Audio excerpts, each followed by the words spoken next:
এটি হচ্ছে বুড়িতলা, একটি গাছ, হেজুল গাছ। এই গাছকে কেন্দ্র করেই যত জল্পনা কল্পনা আর ইতিহাস রয়েছে। এই হেজুল গাছটি আজ থেকে প্রায় 200 বছর আগের গাছ। এই গাছে মনে করেন দূর দূরান্ত হতে পকপখালি, এমনকি পকপখালি মানুষ এসে এই গাছের ছায়াতেই বসে থাকে। কেননা এখানে কোনো আশপাশে আগে বাড়িঘর ছিল না। ঠিক সে সময় বিশেষ করে যারা রাখাল ছিল, গরু বাছুর মাঠে মাঠে চড়াতো, তারা এসে এই গাছের ছায়াতেই বসে থাকতো।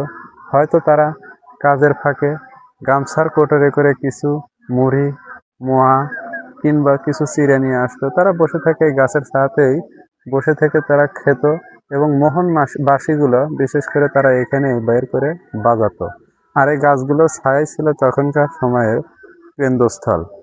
এখন কালের বিবর্তনের সাথে সাথে হয়তো রাখালরা সব কিছু হারিয়ে গেছে, কিন্তু রয়ে গেছে তাদের অম্লান স্মৃতি, সেই বুড়ির গাছটি।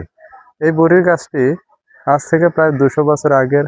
এই গাছটির মালিক এখন বর্তমানে যিনি আছেন মোজাহার সরকার সাহেব, তিনি বলেন এই গাছটি তার বাবাও দেখেছে, তার দাদাও দেখেছে, এমনকি তারাও দেখছে। আজ থেকে প্রায় 200 বছর আগে এইখানে 15 থেকে 20টি ডাকাতের পরিবার বসবাস করত। তারা এই গাছের নিচে ডাকাতের পরিবার বসবাস করত। এই ভিটাগুলো একসময় তারা এলাকার মানুষের সাথে যখন মন মালিন্য হয়, তখন তারা এই বসত ভিটা বিক্রি করে অন্যত্র চলে যায়। যাবার সময় তারা সব কিছু নিয়ে যায়, কিন্তু এই গাছটি তাদের ভিটাতে থেকে যায়। পরবর্তীতে জমির মালিকেরা এইখান দিয়ে মাটিগুলো কেটে, ভিটা বাটি কেটে আবাদি ভূমি রূপে রূপান্তর করে, কিন্তু এক কোণাতে এই গাছটি রেখে দিয়ে যায়। আর সেই গাছটি এখন মূলত বুড়িতলা নামে পরিচিতি লাভ করেছে বা হেজুলতলা নামে পরিচিতি লাভ করেছে। গাছটির বয়সের কারণে মনে করেন যে ধীরে ধীরে শরীরে চিড় ধরে গেছে এবং ফাটল ধরে গেছে। হেজুল গাছের এখনো মূল গাছটি রয়েছে, এগুলো সব হলো পরগাছা। মূল গাছটি রয়েছে, এগুলো পরগাছা। মূল গাছটি মূলত ওই পাশেই মূল গাছ, এটা হলো পাপড় গাছ বা বট গাছ। আর ওই সাইডে রয়েছে মূল গাছ। এইখানে এখন ভূতপ্রেত বিশেষ করে বলে বসবাস করে থাকে।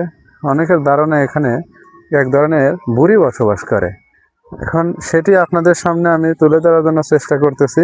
বিশেষ করে অতীতের যে সমস্ত কথা বা কাহিনীগুলো থাকে, সেগুলো আপনাদের সামনে আমি তুলে ধরার জন্য চেষ্টা করি। আমি আলামিন অতীতের কথা চ্যানেলের মাধ্যমে আপনাদের কাছে সব কিছু তুলে ধরার জন্য চেষ্টা করি। আপনারা সকলেই মনোযোগ সহকারে সেগুলো দেখতে থাকেন। একসময় আমি এই গাছের পাশ দিয়ে যখন যাচ্ছিলাম, হঠাৎ করে দেখতে পেলাম যে কিছু আগরবাতি, লোবানবাতি, এমনকি জ্বালানো রয়েছে, ধূপ জ্বালানো রয়েছে, এমনকি অনেকেই দুধ দিয়ে গেছে, লাল শালু, আবার কলা, এগুলো হয়তো মানত করছে। একসময় সেগুলো এখানে দেখতে পেতাম।